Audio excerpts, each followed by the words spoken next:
Agora nós vamos falar sobre uma outra corrente do pensamento ético extremamente importante, né, naquele contexto ali do pensamento helenístico, né? Inclusive, eu uso dizer que no mundo contemporâneo é uma das filosofias, das correntes filosóficas mais famosas do ponto de vista ético, principalmente quando a gente considera o contexto das redes sociais, né? Então, essas correntes aí, como o estoicismo, o cinismo, né, o epicurismo, então são filosofias, né, que elas têm como objetivo, né, essa ideia da busca da felicidade, essa ideia da busca de uma vida boa, e também atuam como fármaco, né, a filosofia como fármaco ou a filosofia como remédio para a alma, né, ou seja, a filosofia com essa capacidade aí de trazer a paz de espírito, né, para um indivíduo através de uma certa perspectiva de sabedoria, certo? Então, falando sobre o estoicismo propriamente dito, né? Então, estoicismo, essa palavra, né, deriva de uma palavra grega chamada stoa, né, que faz referência a um pórtico. Então, enquanto o Platão tinha a sua academia, o Aristóteles tinha o seu liceu, né? O Epicuro tinha ali a sua propriedade, sua casa, os famosos jardins de Epicuro. O estoicismo não tinha uma propriedade propriamente dita, né? Um lugar onde eles próprio para realizar sua filosofia. Então, esse conjunto de investigadores, né, esses filósofos, né, esses buscadores, eles se reuniam em um pórtico na entrada da cidade de Atenas, né? Então, pórtico, estoa, significa pórtico, né, em grego. Então, como eles se reuniam ali, eles acabaram sendo conhecidos pelo nome do lugar onde acontecia aí essa reunião para reflexão, né? Então daí o estoicismo, né? Aqueles que se reúnem ali, se reúnem no pórtico, né? O estoicismo ele surge, né, em Atenas, né, com um pensador chamado Zenão de Cítio. Então Zenão de Cítio é o pai do estoicismo, só que ele não é o pensador mais famoso do estoicismo, né? Então o estoicismo surge em Atenas, só que ele vai se revelar, né, em toda a sua proeminência, né, em toda a sua amplitude.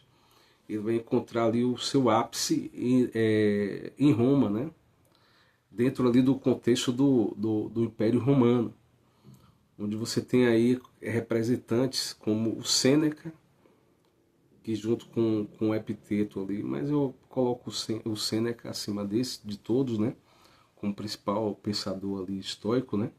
Então Sêneca, o Epiteto e inclusive alguns imperadores romanos praticavam, né, o estoicismo, né. Um deles é o imperador Marco Aurélio, né, então, que além de grande imperador, grande militar, foi também um grande filósofo, né, filiado aí a essa corrente do estoicismo. Então, o estoicismo surge em Atenas, vai encontrar o seu ápice ali em Roma, né? Ficou esse período, esse contexto também ficou conhecido como o estoicismo romano, certo? Bom,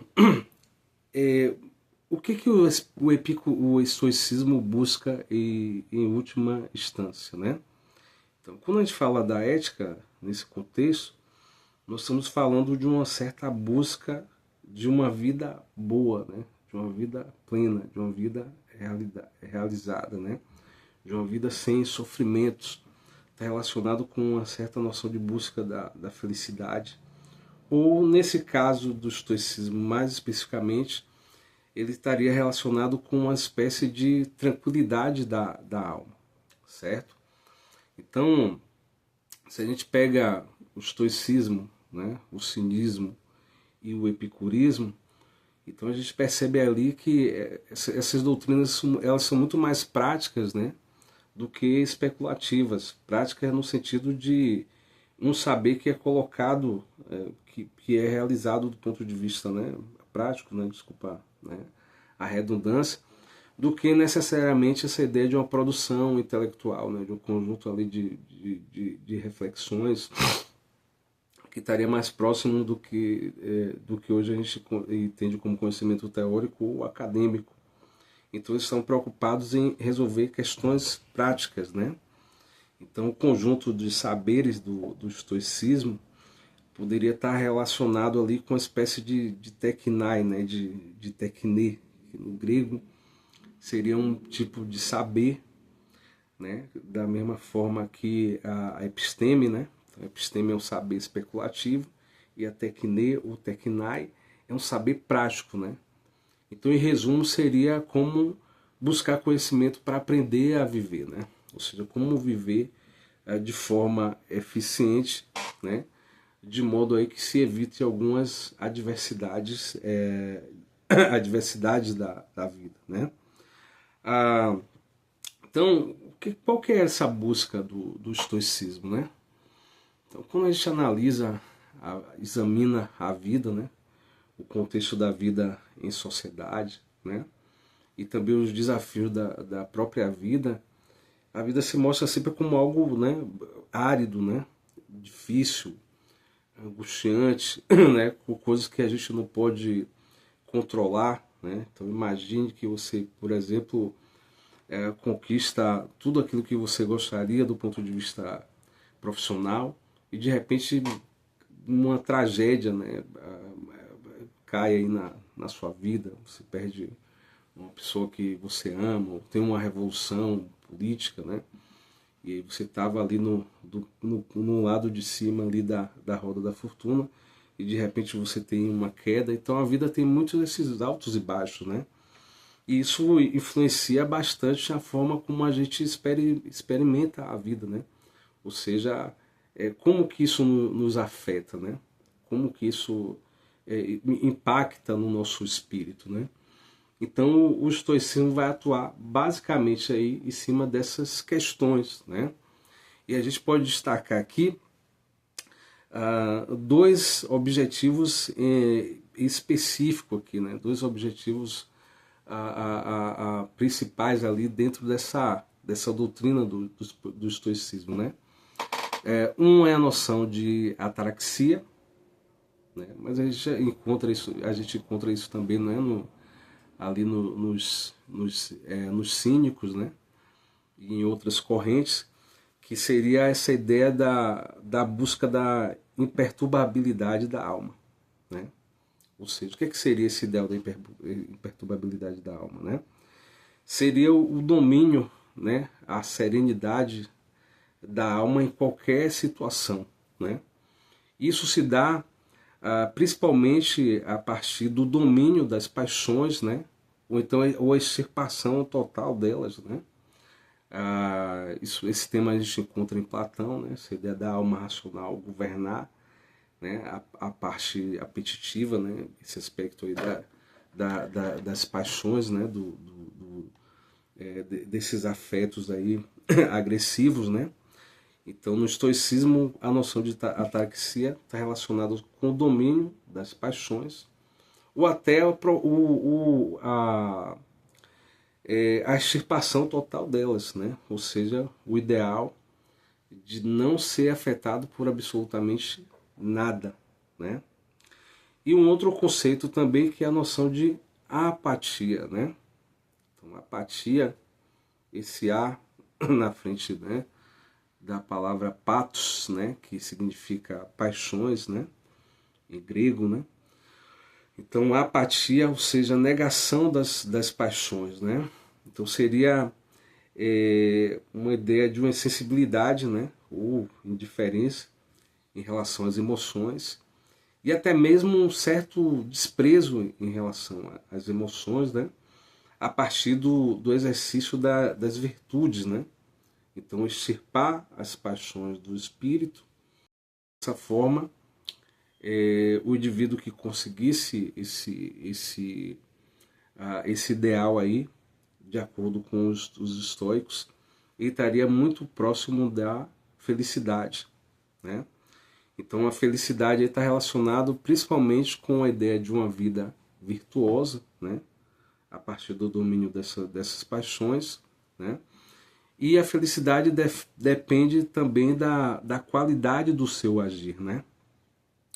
Ou seja, da qualidade das escolhas que você realiza e da não preocupação com as coisas em si, né? Mas como você reage às coisas, né? Então a sua felicidade, em última instância, dentro do contexto, né, histórico, não depende daquilo que acontece com você e nem com o contexto do qual você está inserido, mas principalmente de como você reage a isso, né? Então talvez a grande chave ali do estoicismo em relação a realizar essa noção de felicidade, né? essa noção de vida boa, seria você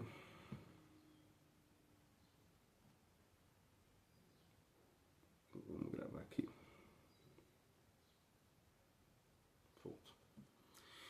Então a grande chave para a solução dos nossos problemas seria você se preocupar somente com aquilo que você pode controlar, né? Então, o grande segredo da felicidade é se preocupe tão somente com aquilo que você pode controlar. Aquilo que está fora do seu controle, em alguma medida, você não deve se ocupar, certo? Então, por exemplo, ele não vai pregar, os estoicos não vão pregar da mesma maneira do que os cínicos, né? Você abandonar os bens materiais, né? Ou seja, você viver numa condição ali de pobreza, né? Já que a preocupação de perder os bens de alguma medida traz aflição à sua alma.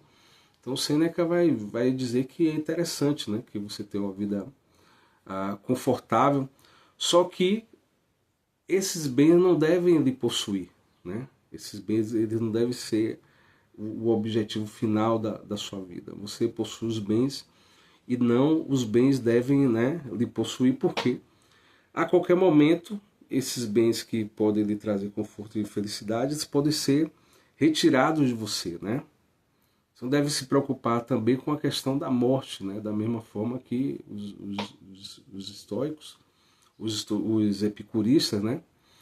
Por quê? Porque a morte é uma coisa inevitável, é uma coisa que inevitavelmente vai acontecer, você não sabe, né, o momento, e em alguma medida você concentrar muito, né, o seu pensamento aí, né, nessas questões, isso vai ser fonte constante de aflição, né?